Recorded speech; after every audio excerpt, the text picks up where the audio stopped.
was always told that I could be anything when I grew up. You can be a doctor, a lawyer, a mathematician, you can be anything that a man can be. Yet my male family were never given a personal alarm just to walk at night, never told to wear more clothes because you don't know who'll be out there. They were never taught to map their lives around caution, because somewhere along the way, anything came with conditions. Be ambitious but not reckless, be independent but not alone, be free but not too far. And for a long time, I guess I listened. Just saw a sign that was like, don't go in ones, go in groups. And they were like, you can't go, like, we don't give you permission. I saw like a group of guys in a car. It's fine. It's fine. But somewhere, caution began to feel like my cage. And I started to wonder what would happen if I stepped beyond it. And so on this episode of You Can Be Anything You Want to Be When You Grow Up, I decided that I would be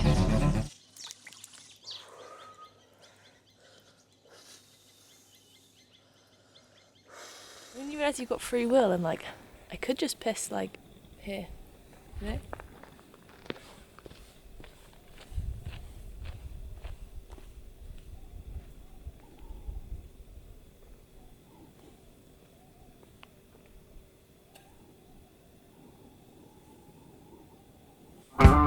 Basically all this week I've been trying so hard. I need some coffee. To pull this trip off. I had like no gear, but I really wanted to go bikepacking. Welcome to bikepacking in South Africa. Good afternoon, sports fans. Welcome to, what day is it today? Friday? It's Good Friday. It's Friday the 3rd of April. We are en route from Cape Town to Sedgefield on the bus. I've been leaving my bike box there because I had to put my bike in a bike box to get on the bus. Sorting out my setup and then setting off tomorrow morning on a little adventure. And so cue adventure.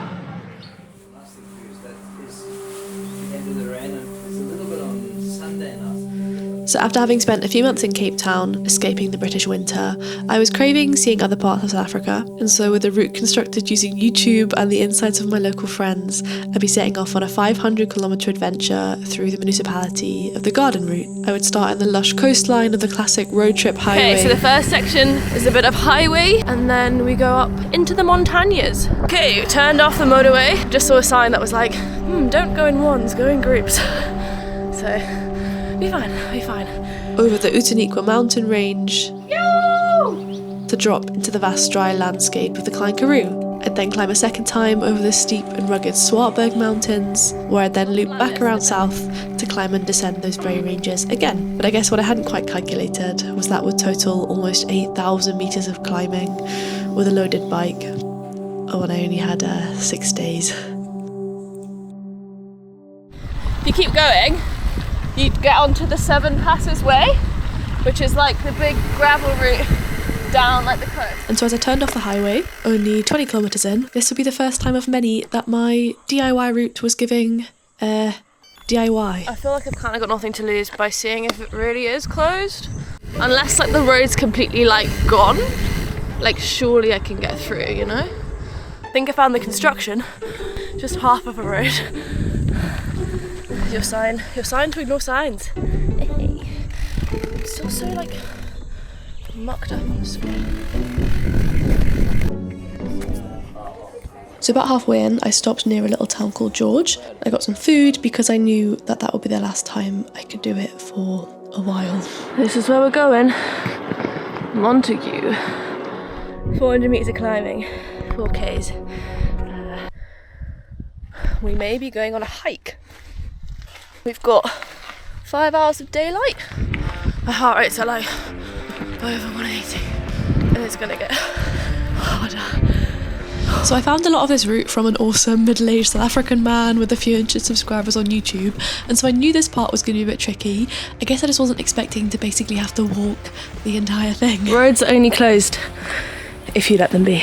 This is the old Montague Pass, which has actually been closed for about 3 years due to flooding and water damage, completely ruining the surface. I've always got it in my head that I'm like, oh, I need to like get there. I need to like get to a place because I'm almost like stressed that I won't like make it, or like it'll get dark, which if you watch my other videos, you know that sometimes happens. I don't really want to be on my own in South Africa in the dark. I feel like I've just gotten so used to walking now, and I probably could ride it, but like I'm just in this like walking flow. They are apparently going to restore it soon, but for the meantime it was pretty much unrideable due to massive rocks and a pretty constant ditch in the middle of the road, especially with a gravel bike. Like, I don't want to orgasm too quickly, but look at this. This could be the end of it. So next time, maybe a mountain bike would be a better idea. Right, let's go find somewhere to sleep.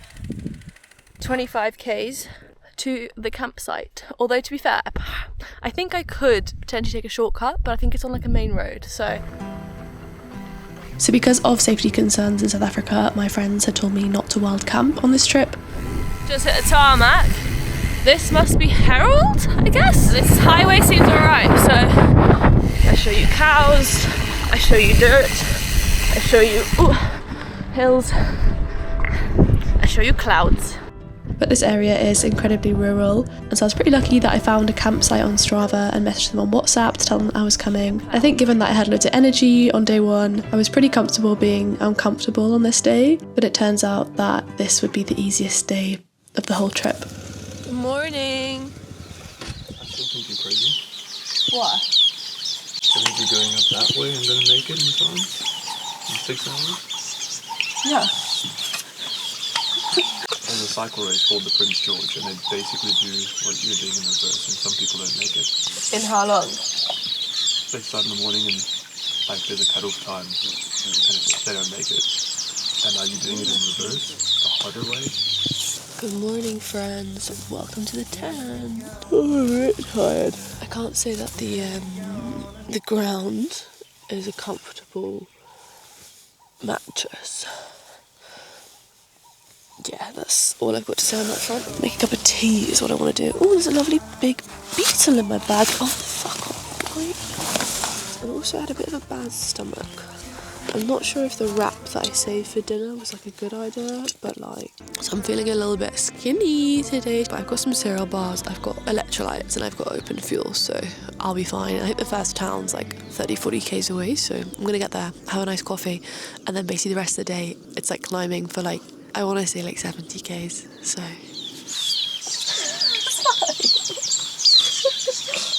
How hard can it be? Good morning, sports fans! Welcome to day 2. What a road! Like, So the first 40 to 50 kilometres of day 2 was these straight long gravel roads of the Klein Karoo, which is translated to the Little Desert.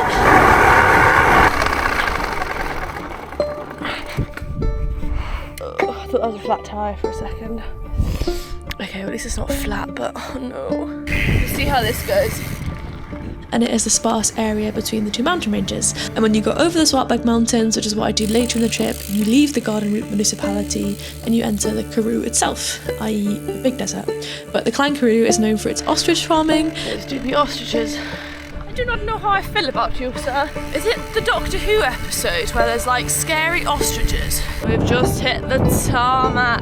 And the main town in the area is Oudtshoorn, which is where I had my first stop of the day. I found the homeland. Yeah, I don't really like this place. I'm just getting bad vibes. I don't know, maybe just people looking at me and not being very friendly. It's alright though, I'm gonna get a coffee and then I'll be happy. Slightly unfortunate that they've only got one thing left. So I think I'm gonna have to have this quick and then get on the road and then try and find somewhere for like lunch and have like a proper sandwich, because this is not enough to fuel me. Like, I've got carb mix, but I don't really want to eat carb mix all day. So as I left Oudtshoorn with 4 espressos and a cheesecake in my belly and started the 60 kilometres uphill. It's hot, but it's lovely. Increasingly, I realised that there was a distinct lack of places to get food and water. And since I was riding in South Africa in autumn, the sunset would be around 6:30 p.m. And given the pace that I was able to set whilst in zone 4, I feel like I'm actually a little bit close to tears, I won't lie. That'll be wasting water. I was starting to worry if the man from the farm Like, it's only 30 k's, but it's like 900 metres. was going to be right. Even 6% is hard. I guess like maybe just like a bit like scared And like, I know that there is a literal mountain in the way of you getting to where I need to go. So I think this is the first time that I really got scared on the trip, not because anything had happened, or there were just a lot of people walking on the side of these roads, and as I was climbing so slowly, all I could think was if someone wanted to push me off my bike and steal things from me, it would be really, really easy right now. Looks like something at least. And it was then that the universe swooped in to show me that I wasn't on my own. See you there. See you there. I might make a group chat just to make it more official. You will find it because you just walk into it's the closest house to the beach. No, I'm just saying for like making it official. Like if once I get an invite list or like a group chat, that's when it becomes a plan. Perfect. Right. Don't crash on your way home. Please. Thank you. You wearing a helmet? Yeah. Okay, good. We need to do an update, but it's been a bit of a crazy hour. Basically, like, was having very sad tears coming up this hill. See this like place, end up stopping here, met some like lovely people, and now I'm staying here for the night for like very little money, and I basically smashed it. At this farm, I met a guy who invited me to host a party at his place in London. I met the owners, and they both advised me not to go over Swartberg with only a few hours of daylight left. And the next day, I would understand exactly why they said that. Good morning. Happy Monday. It's gonna be a hot day. It's not cloudy. Look, you're gonna be the perfect morning to do this pass. I don't know if anyone's awake yet. It's like 7:30. Basically, I'm just gonna go to Prince Albert today. It's like 30 k's. It's just over the pass because I've already got a place booked there, which was my supposedly like nice accommodation place. But now I've got 2 nice accommodation places. And then tomorrow I'm gonna try and do I think a biggish day. Let me see. I need to figure out my route because actually like it's further than I thought. Anyway, stop yapping. I'm gonna sort my stuff. Ready for breakfast.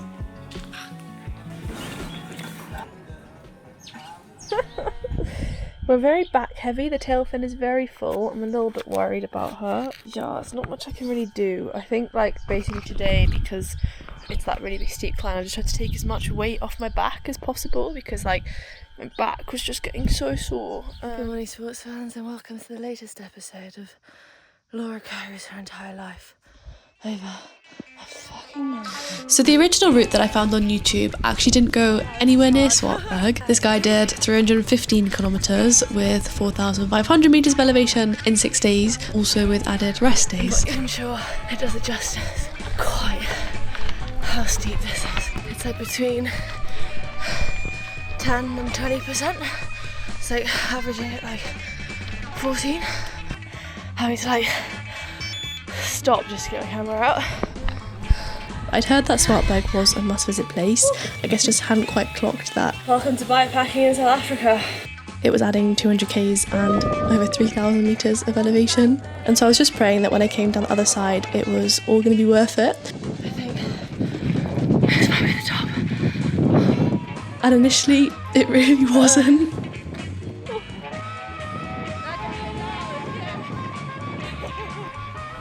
Okay, there was one more climb. One more little baby climb. But low-key, like, I don't know how I feel about this. Like, this gravel's fucking shit. Like, it's rocks. Like, this is way more mountain bike. But yeah. But yeah. Guys, we've reached Sakalobra. Wow. Let's hope if this is like nice gravel, we are in for a treat. If it is not, we are in for some sore hands on the descent. And so here I found myself, my second ever gravel trek, descending through Swartberg on what was initially some pretty gnarly gravel. Flip me. Ow. That's very steep. But then, my God, was it Ever been anywhere like this? beautiful. Flip me.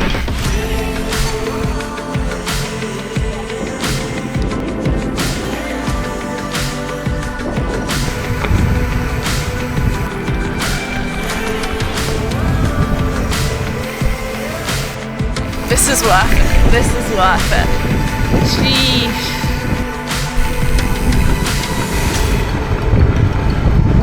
I think we may have a tailwind, my friends. I'm like not even doing anything and going like 40 kilometers an hour. Oh, slay. Interesting. Very like spread out.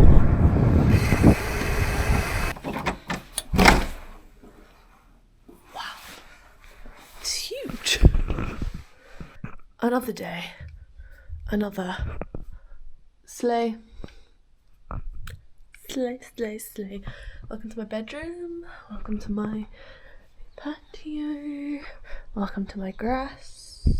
Welcome to the space where I entertain all of my guests. Oh, hello friends. Good evening, good afternoon. What a day, what a day. I'm actually so glad that I didn't do that yesterday. Like, I think A, I would have been so stressed about trying to make it. B, I probably would have been cycling in the dark. C, I wouldn't have like had the chance to stop and get content. Yeah, it does mean that I think the next few days might be a little bit intense, but I guess we'll see. The one thing that I've spoken a lot about on Instagram, but not really on YouTube, is how I actually like left my job to do content full time, because I was very much not in a position to be doing content full time. Like, I had 10,000 followers on Instagram, I had like 500 subscribers on YouTube, and I basically saved up enough money for kind of like a year's runway from my consulting job. And the first company that ever looked at my content and kind of believed in me was a company called LAKA. They are a bike insurance company, and one that I was using well before they started sponsoring me, after I had like a bad experience in my previous company. And I've always just been absolutely blown away with how quickly they resolve my claims and just how much they actually cover. They cover against theft when you are at home or on the go. You can also cover against crashes and accidental damage, or if you're taking part in any sort of licensed racing or going abroad with your bike, they also have an add-on for that. And it's not just your bike you can cover your kit, your gear, your accessories. Think lights, saddlebag, helmet, jersey, sunglasses. And they are also just lovely, lovely people. So I am super excited that they are sponsoring this adventure, and they also very kindly cover my insurance for my adventures. So if you have been delaying covering your bikes, or you want to switch to a company that really have your back, you can use code LDS at laka.co, which will get you 30 days free insurance if you are a new customer. That means like a little. So you can always ride with ultimate peace of mind. And this is LAKA. So yeah, thank you to LAKA. Thank you to, I don't know, my parents. I feel like I need to make some sort of like Oscar speech now. But no, I should probably just make some food and chill out and go to bed. So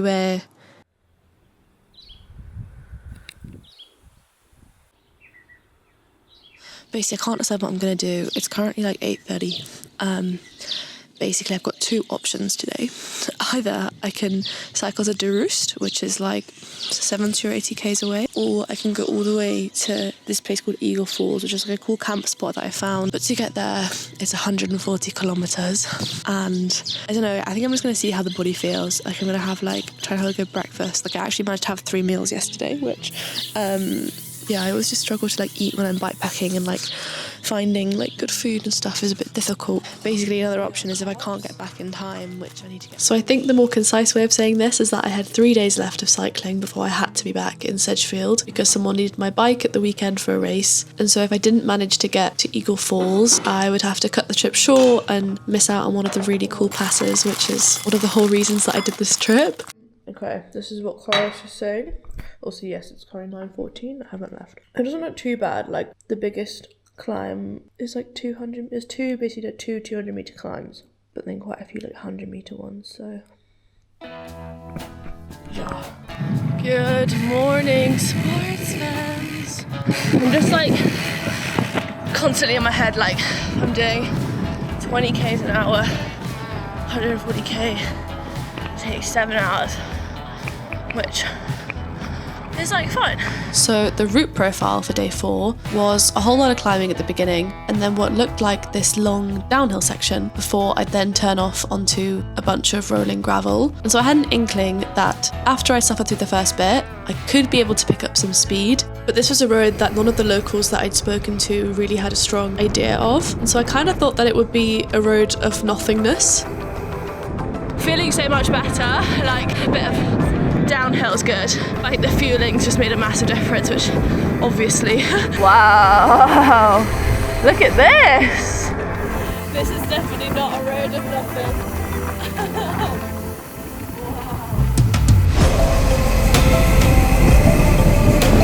This is crazy.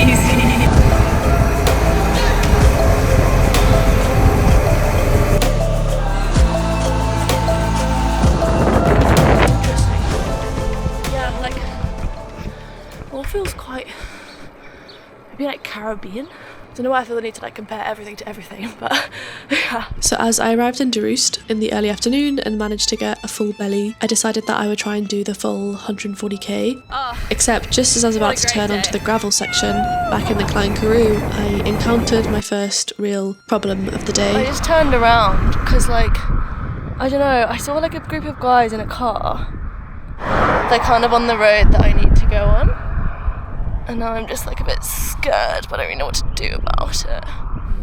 Did not account for this. Like, I can go, but I'm like, will it be fine? So I'm just gonna try and yeet it, I think. Like, this is the thing, it's like, is it in my head? Is it not in my head? Like, you just don't know. My heart rate is so high. I'm just like on edge now.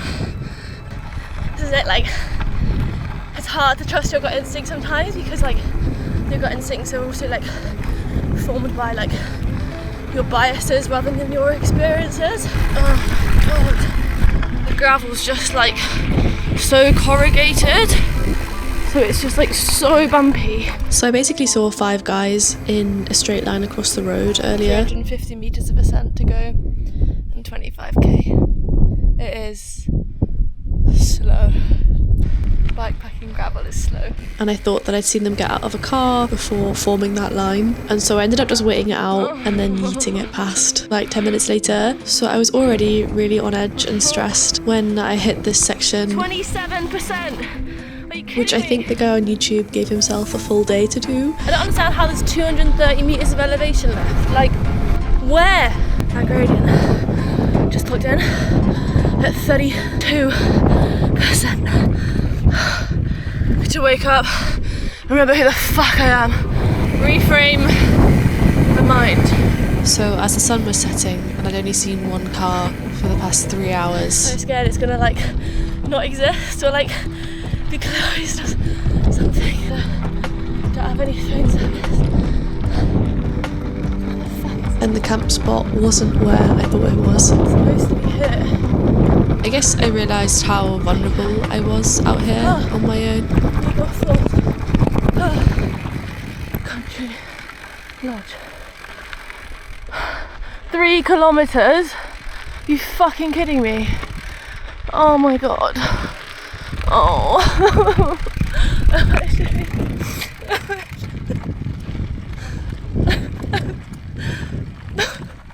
It's fine. It's fine.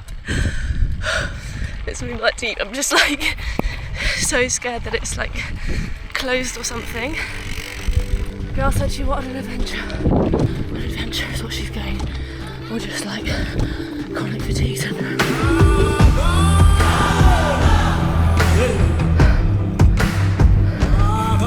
My head may be sore, my legs may be cooked, but at least I'm not sitting at a desk.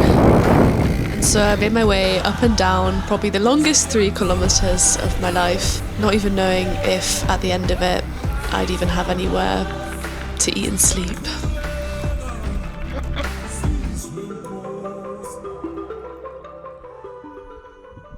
Oh, you're so cute! You little thing. How old is he, she? Huh? His name is Sokis. Sokus? Sokis. Sokis. Sokus. Sokus. It sounds like so cute. Yeah. So cute. Okay, come this way with your Thank you. bicycle. Is there anyone else camping? Are there other people camping here? Not the Oh, okay. Just me. Another day. Another potentially very cheap cabin. What you get for rocking up and being tired and yeah, asking what the price difference is. Look at this little thing. Aha, electricity. Huh. as the morning by the pool felt like a distant memory and I had 7 hours of cycling and a whole bunch of cortisol in my veins. But I was the only guest at this tiny spot in rural South Africa. I realised how the best experiences come to those who decide when they grow up they're going to be brave.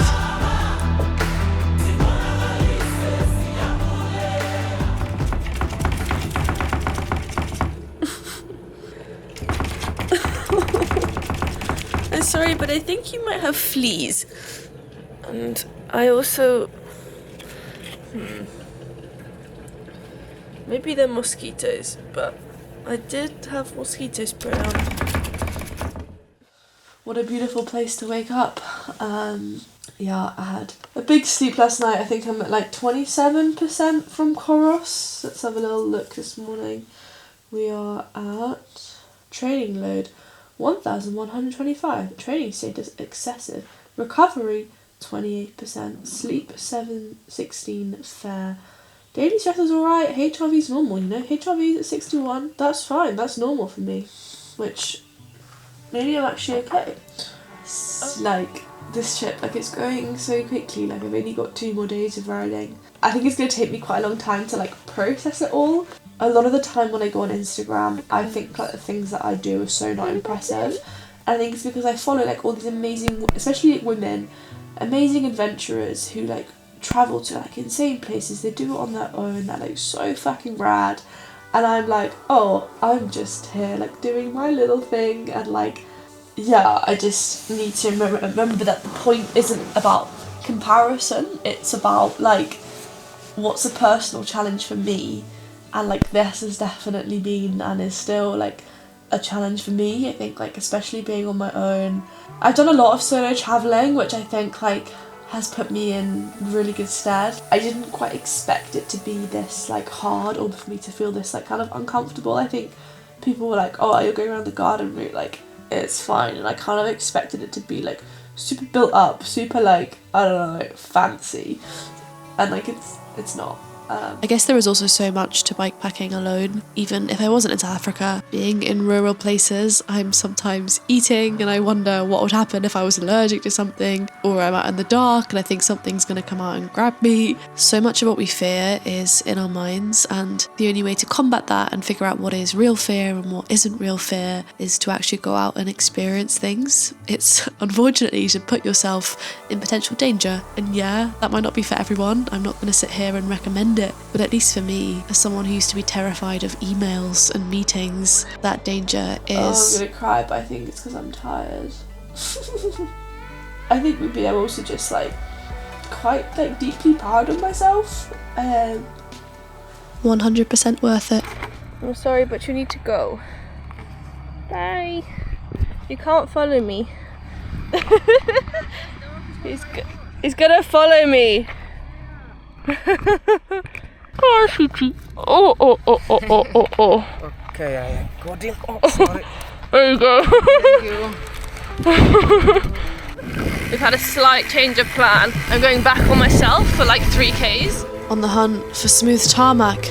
I know that the next, like the gravel bit when I get to the end of that road could be like a little bit bumpy and a bit technical. So yeah, I can hopefully just like sit in zone 2 and enjoy myself.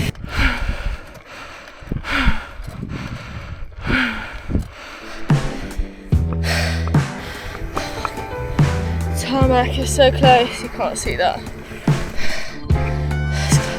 Tell you what, sex is good, but tarmac is better. Just slogging.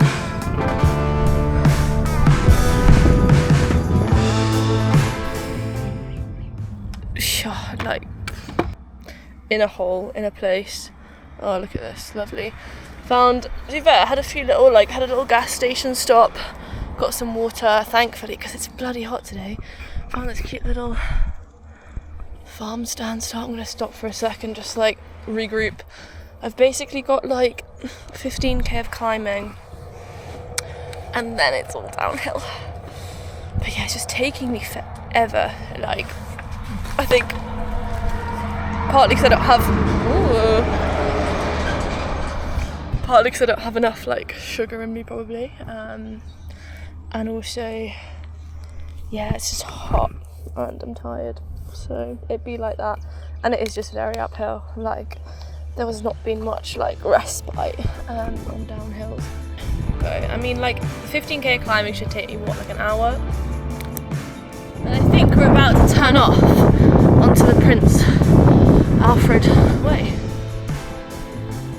The Prince Alfred Pass was one of the main reasons I did this route. I hadn't done much research other than being told that it was really beautiful, and as I slugged my way to the top, I was a little bit confused at why I still had one climb to go.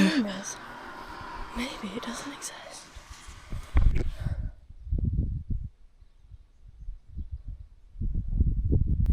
Oh, I think it's right at the end. Oh, that's where it is.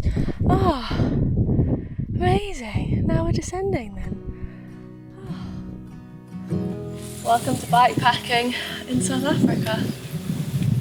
Another wacky day.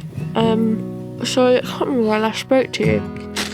I think it was like 75 k's, but over like 60 of the k's, maybe like 55, was like 1200 meters of elevation, and it was rough. I feel like I probably didn't speak much today because it was just like, yeah, honestly I really struggled to like film anything.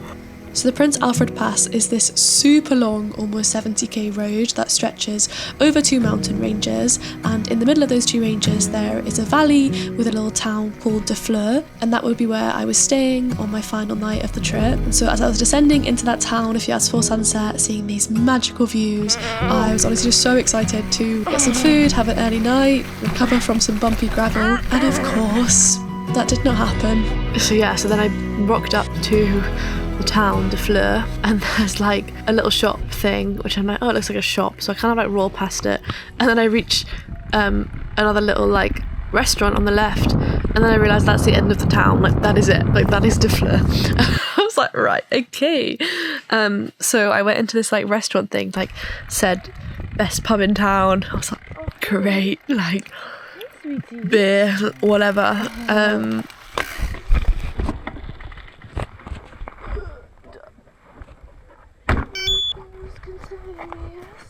Oh, hello, how you doing? Hi. What's their name? Oh.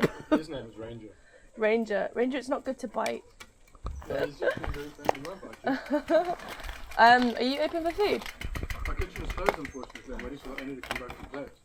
Okay, no worries. Do you know where else I can get food around here? Have you tried the shop at the place over here? Just 15 I haven't. This looked nicer, so. Sorry? This place looked nicer, Oh, so right. I haven't tried No, it. they've got burgers and chips and pie Oh, and okay, chips nice. and stuff. Okay, I'll go Sorry. there then. Cool. Oh, it's a nice spot. Thank you. Beautiful. Hi. Are you open for food? Are you open for food? Oh, no ways. You can buy from the shelf, but the kitchen is closed. Okay, no stress. Do you know if there's any other options for food other than here and the place down the road? I'm going to be with you now. I can't, you know what you're saying? No, you're going to stress. No, I was saying, is there any other options for food other than here and down the road? Because that one's also closed. No. Okay, that's alright. Guess About it's it. shop. Where are you sleeping tonight? Just down the road, but they don't have food. It's like self-catering. I can so. do you 2 pies. Yeah. I've got chicken and baboti and kudu. Chicken pie would be incredible. Yeah. Can I give you 2? Because they're 2? only this big. Yeah, 2 chicken pies, and I'll get some stuff from the shop as well. I'll be Okay, fine. cool. Thank Come you. and walk through. Sweet, thank you. The dinner of champions, hey? Chicken pies. Not helping my food situation at all, but that's fine. And I can also have some beer. Calories. So there's then a big gap in my footage where I got chatting to the guy in the pub who you saw the legs of earlier, and he gave me a bunch of drinks, a bunch of bread. We had a really nice conversation, and he had this very interesting story about how he'd ended up there by foot, but I didn't realise how dark it was getting, and so by the time I left, it meant that climb that I had not found earlier in the day was done with the good old-fashioned iPhone torch. And I also rocked up to the accommodation and their electricity wasn't working, which would normally be fine, but there was also no phone service. I didn't know at the time, but at this point people would start to worry about me. I had a lot of people tracking my location and just looking out for me. The next morning, pretty much every local I ran into in the town, which was, like 3, was telling me that someone was looking for me and they wanted to know that I was okay. And I guess it made me A, really guilty that people were stressing about me, but B, I guess really lucky and really grateful that with the power of some nice strangers and people just looking out for you, you're actually a lot less alone than you think. Oh, good morning, friends.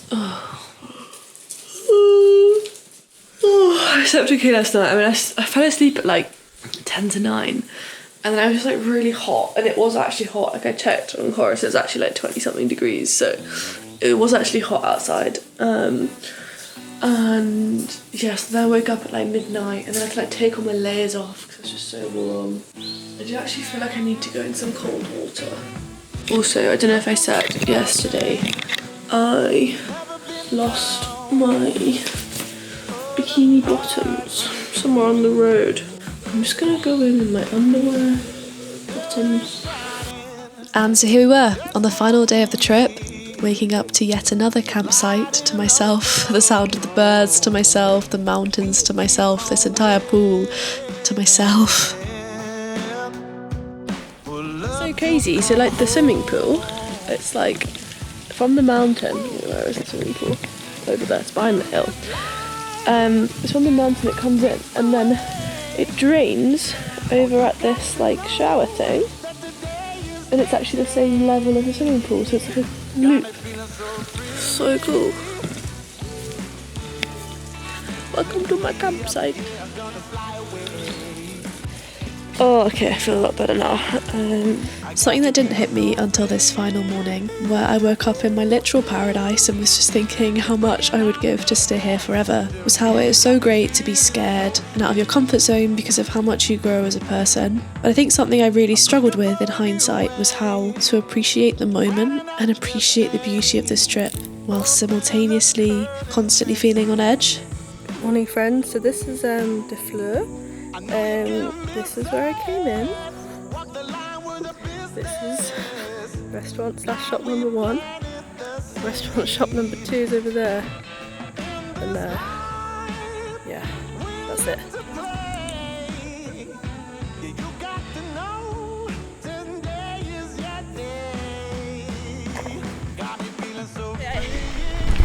There's 8 climbs and 1.2k of elevation. Let's go. Nothing like this in a bit of ABBA. Climb 1, complete. 24 minutes. Wind is pumping. Okay, here is where we go. I'm not gonna go that way, which goes to Neisner. We're gonna go around through like the forest. 30k's. 30k's to food. 4th climb. Honestly, I love you, Chorus, but like, I'm quite pissed off right now. You're saying it's flat, but at the same time you're saying it's 21%. Like, that's not how it works.